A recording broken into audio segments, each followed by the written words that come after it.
Bonsoir à tous et bienvenue. Le Premier ministre a lancé ce lundi à Ebimpe les travaux de construction de 7 établissements de formation professionnelle dans plusieurs localités ivoiriennes d'un coût de 146 milliards de francs CFA. Il vise à former un capital humain de qualité et à répondre aux besoins de l'emploi des jeunes. Le coup d'État est donc officiel au Burkina Faso après une journée d'incertitude. Des militaires annoncent avoir mis fin aux fonctions du président Roch Marc Christian Kaboré. Pour en parler, nous serons en direct avec un journaliste sur place. Le Premier ministre Patrick Achi a lancé les travaux de construction de 7 établissements de formation technique et professionnelle d'un coût de 146 milliards de francs CFA. Ces établissements visent à former un capital humain de qualité et à répondre aux besoins de l'emploi des jeunes. Pierre Dipomélin, Harouna Zeba. Ebimpe, à Niama. Sur cet espace de plus de 32 000 mètres carrés, sortira un lycée professionnel dénommé la Cité de la formation professionnelle, d'une capacité d'accueil de 2000 élèves avec internat. Après la présentation du projet, le Premier ministre Patrick Achi a procédé à la pose de la première pierre du centre de formation qui est en réalité le premier d'une série de 7 établissements qui seront bâtis à travers le pays, notamment à Yamoussoukro, Korogo, Kong, Diabo, Belegban, Dabakala.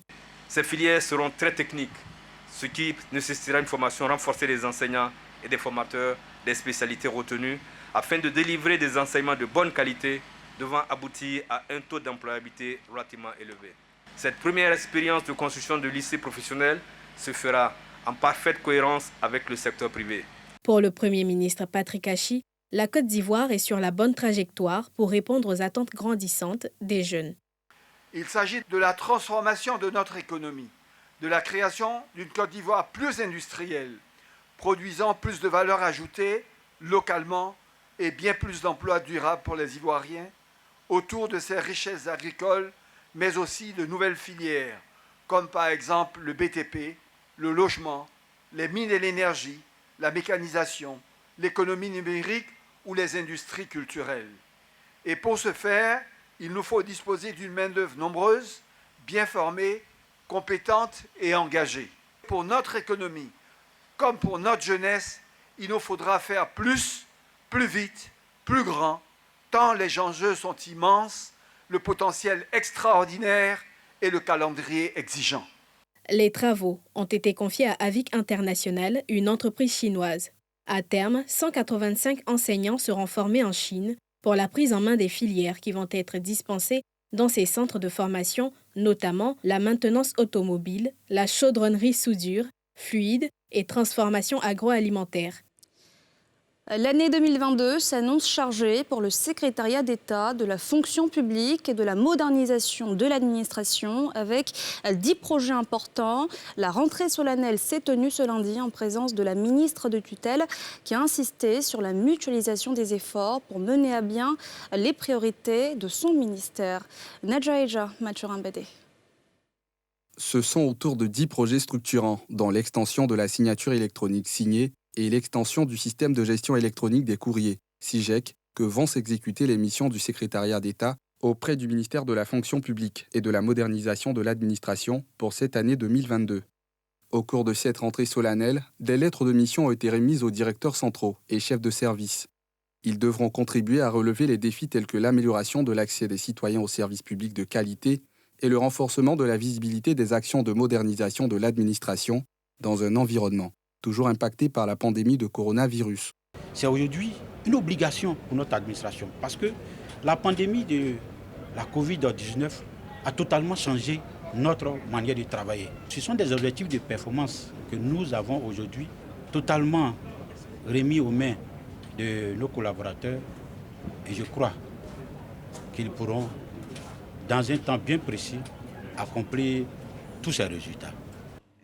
Pour la ministre de tutelle, la synergie des actions est importante dans l'atteinte des objectifs de modernisation fixés par le chef de l'État. Nous avons eu l'occasion de rappeler la nécessité d'agir ensemble, de manière solidaire.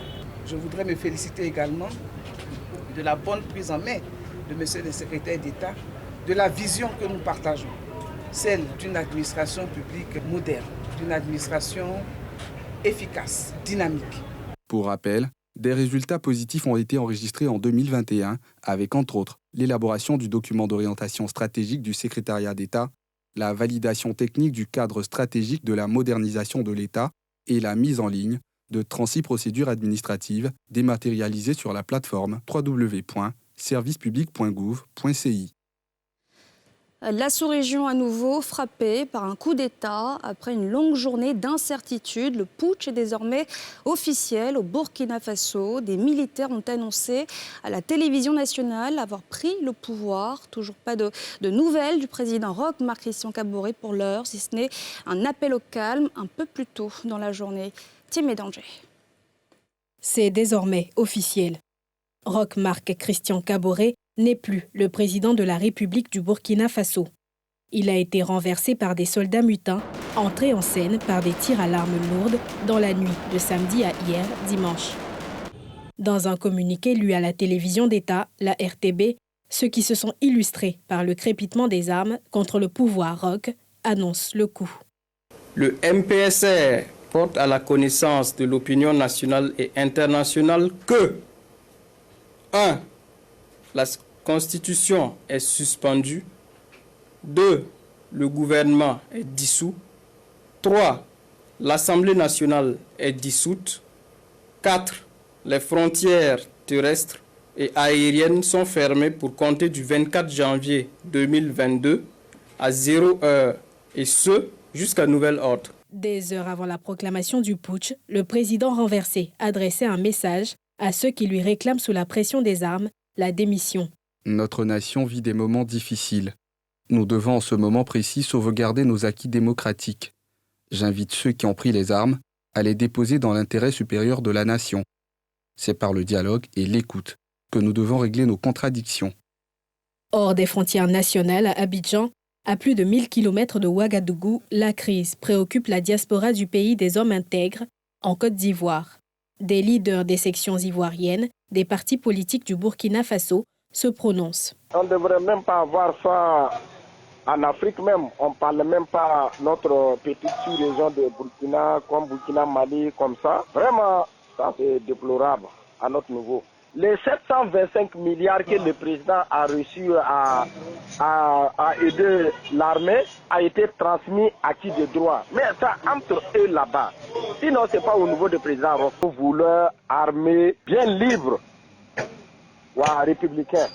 Quand il y a un problème sécuritaire, c'est grave. Et n'oubliez pas qu'il y a des déplacés internes, près d'1 million et quelques de déplacés internes et qui vivent du jour au jour, qui mendient, qui ont perdu leur intégrité. C'est déplorable. Mais nous prions que Dieu mette la main sur nos compatriotes, nos autorités, pour trouver une issue favorable. Pour rappel, les Ouagalais ont été réveillés dans la nuit du samedi à hier, dimanche, par des tirs à l'arme lourde dans plusieurs casernes du pays. Les auteurs réclamaient au départ de meilleures conditions de travail pour livrer la guerre aux forces terroristes qui essaiment le pays depuis 2015. Les exigences ont évolué hier nuit avec l'arrestation du président élu, dont ils viennent désormais d'avoir le départ du pouvoir d'État. Et on continue à en parler avec Aubin Guébré, rédacteur en chef à BF1 TV. Bonsoir, monsieur Guébré. Vous êtes en direct de Ouagadougou. Vous m'entendez ? Bonsoir, madame. Je vous entends parfaitement. Quelle est la situation en ce moment à Ouaga ? Il faut dire que c'est un calme assez précaire qui règne sur la ville de Ouagadougou aujourd'hui, partagé entre doute et espoir du côté des partisans du parti au pouvoir. Vous imaginez que c'est la déception. On tente donc de se remobiliser en espérant faire échec justement à ce coup de force, même si c'est un coup de force qui est déjà visiblement consommé. Mais d'un côté aussi, il faut dire que depuis déjà samedi, des Burkinabés étaient dans la rue et beaucoup d'ailleurs appelaient l'armée à prendre ses responsabilités. Et depuis la mi-journée d'aujourd'hui, ils étaient encore plusieurs centaines à se mobiliser place de la Nation à Ouagadougou pour encore apporter leur soutien à l'armée dans son action.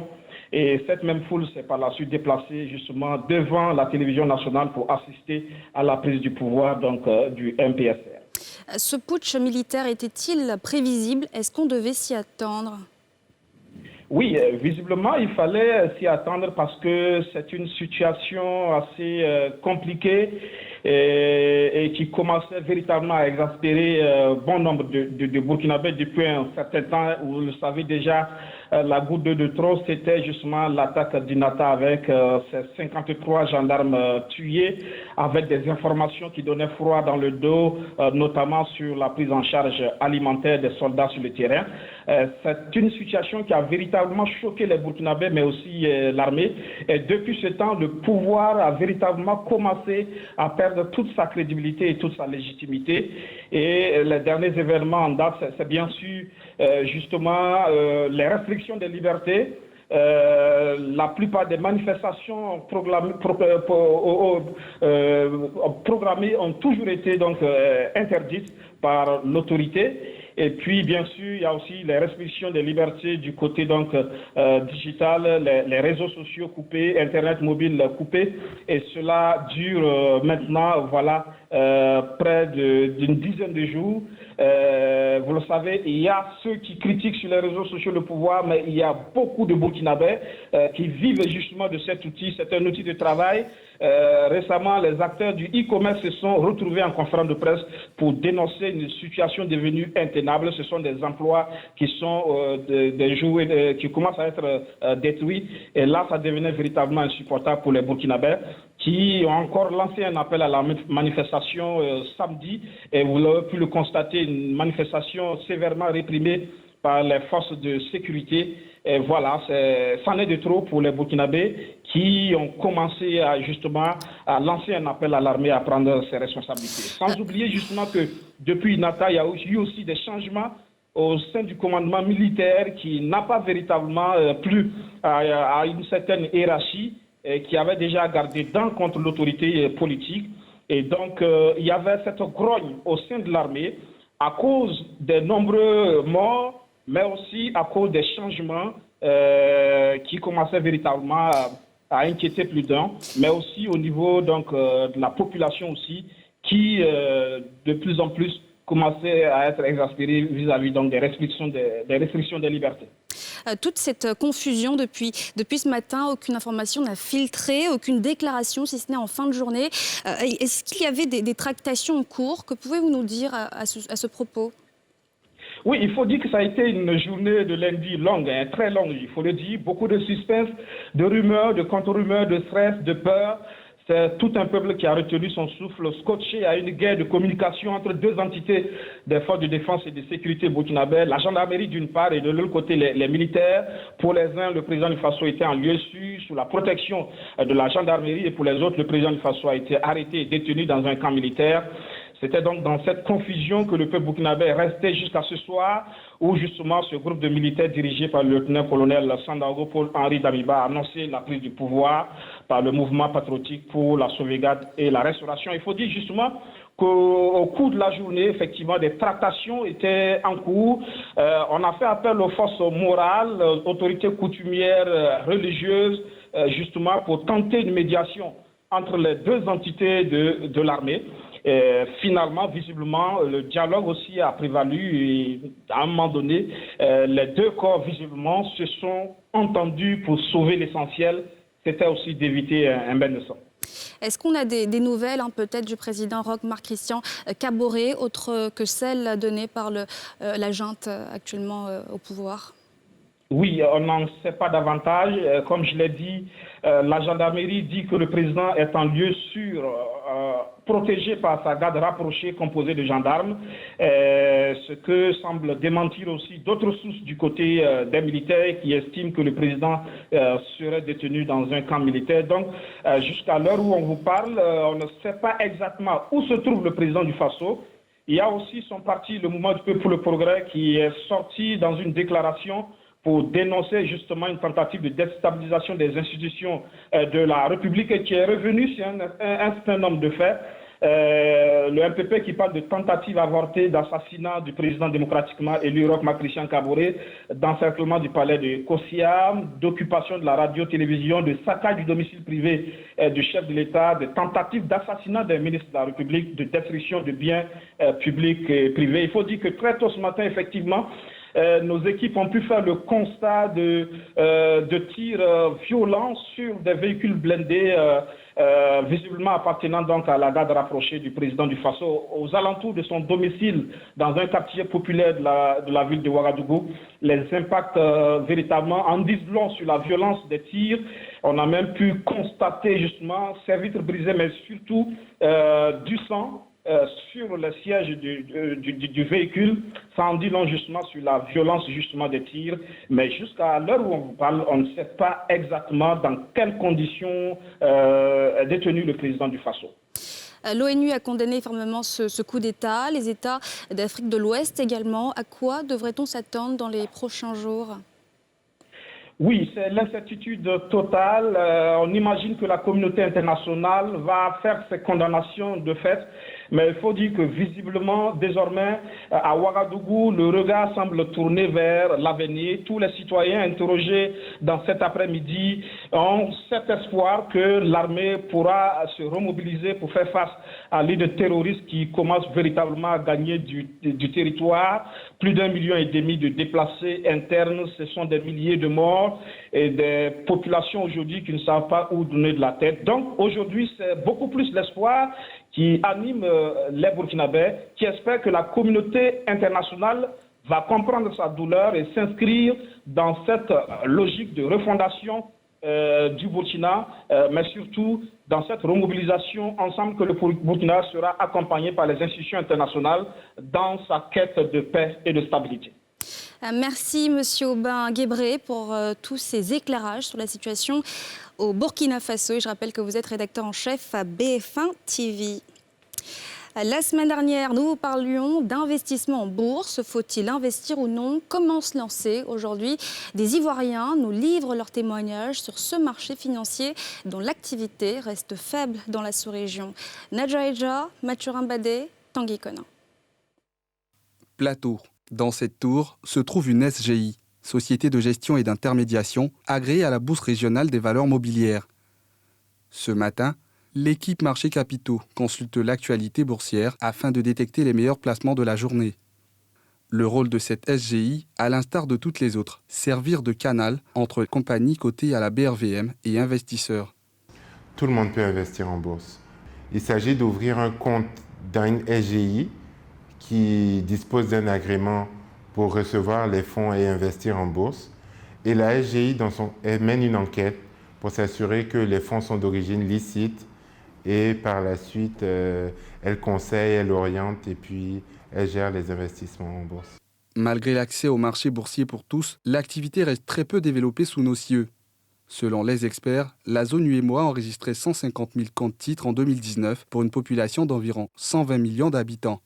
L'investissement en bourse représente donc moins de 1% de participation, alors que le taux de bancarisation, lui, se situe autour de 20%. Eric Yao fait partie de ces rares investisseurs en bourse. C'est en 2021 qu'il achète ses premières actions, après avoir ouvert son compte dans une SGI. Sa stratégie pour minimiser les risques, diversifier ses achats. Actuellement, je suis autour de plus de 200 actions au niveau de quelle structure déjà, de SMB, voilà, qui est une société aussi cotée à la BRVM. Et je suis à une centaine d'actions sur la CIE, une centaine d'actions sur Onatel. Je sais plus ou moins de diversifier mon portefeuille. Voilà, c'est ce que je fais. Donc en tout, on va dire autour de 400-500 actions. Juste les actions que j'ai pu acheter depuis l'ouverture, on a autour de 400 000 francs par 3 ou 4. S'il n'a pas encore reçu de dividendes, il reste optimiste. Les dividendes d'entreprise sont payés généralement dans le cours du mois de juin, voilà, de juin et juillet, partant de mai. Ce sera certainement l'année prochaine que je commencerai à bénéficier des dividendes d'entreprise pour l'exercice 2021. Comme lui, Véronique Brou fait partie de ceux qui ont sauté le pas. Pour elle, l'aventure boursière commence en 2019, après avoir découvert que les comptes d'épargne sont rémunérés à un taux fixe de 3,5% dans la limite maximum de 10 millions de francs CFA. On s'est rendu compte depuis 2 ou 3 ans qu'au-delà de 10 millions sur le compte d'épargne, la banque ne rémunérait que 10 millions. Donc si vous avez 50 millions, on vous rémunère que 3% des 10 millions. Ce n'était pas productif de garder l'argent sur le compte d'épargne, donc j'ai préféré aller vers le système financier. Ce jour-là, après sa séance de sport, elle visite ce terrain de 230 mètres carrés qui abritera dans quelques mois sa maison de 4 pièces. Un bien immobilier acquis grâce aux dividendes perçus sur les valeurs mobilières. Orientée à ses débuts vers les obligations, elle a basculé vers l'achat d'actions plus à risque, mais également plus rentables. J'ai investi au-delà de 10 millions. Sur les obligations, on connaît le taux, c'est 5,75%, ça ne change pas. Mais la première année sur les actions, j'ai eu 20% de ce que j'ai investi et en deuxième année, j'ai eu 50%. Aujourd'hui, avec un projet immobilier à réaliser et un autre en finition en partie grâce aux revenus boursiers, cette investisseuse ne regrette pas d'avoir pris le risque. Mais l'investissement boursier n'est pas toujours un long fleuve tranquille. Pour limiter les risques, il est préconisé de maîtriser les fondamentaux. La perte en bourse peut advenir dans le cas par exemple des cessions quand vous avez un cours actuel, comme je le disais, qui est inférieur à votre prix d'achat. C'est en s'appuyant sur les fondamentaux et la psychologie du marché qu'on réfléchit et puis qu'on choisit d'investir dans une entreprise. Ce qui rend l'investissement en bourse risqué et délicat, c'est souvent la spéculation, c'est-à-dire vouloir faire des gains rapides à court terme. Au niveau de la BRVM, précisément, les pertes sont limitées. Okay? Au niveau des transactions journalières, par exemple, vous ne pouvez pas perdre, au niveau de la BRVM, je précise, vous ne pouvez pas perdre plus de 7,5% du montant que vous investissez. Investir en bourse commence par l'ouverture d'un compte titre auprès d'une SGI agréée à la BRVM. Puis grâce à ce compte, alimenté en espèces ou par virement, l'investisseur peut émettre des ordres d'achat sur la plateforme mise à disposition par la société de gestion et d'intermédiation. Une activité à laquelle on s'intéresse aussi dans ce journal, la vente des œufs. À Trècheville, il existe un marché spécialisé dans la vente de ce produit agricole. Leurs œufs proviennent d'Anniby-les-Cros, l'une des plus grandes villes avicoles de la Côte d'Ivoire. Et comme chaque lundi, jour de gros approvisionnement, grossistes, détaillants et autres petits commerçants prennent d'assaut le marché. Un business reluisant pour ces acteurs, mais qui a aussi son lot de difficultés. Brice Niawa, Fulgence Kissiedou. Trècheville, c'est le déchargement de la marchandise. Des œufs transportés par ces véhicules provenant des villes de l'intérieur de la Côte d'Ivoire, notamment d'Anniby-les-Cros. Les œufs que vous voyez ici, là, tout vient d'Anniby-les-Cros. Voilà, tout vient d'Anniby-les-Cros. Il n'y a pas d'œufs qui quittent ailleurs pour venir. Voilà. Parce que les fermes qui sont aux environs d'Abidjan, eux, ils vont directement sur les marchés, voilà, pour ravitailler le marché. Par contre, nous, parce que c'est plusieurs commandes, voilà, il faut que, et puis c'est plusieurs calibres. Il y a le calibrage qui est un peu différent. Il y a les gros, il y a les moyens et les petits. Donc quand le camion charge à Anniby-les-Cros, il faut un coin comme ici, un site où il peut décharger pour qu'on puisse enlever, puisque c'est par calibrage. Comme tous les lundis, jour de forte affluence dans cette gare, pas question de perdre le temps. On récupère les cartons, c'est parti pour les livraisons.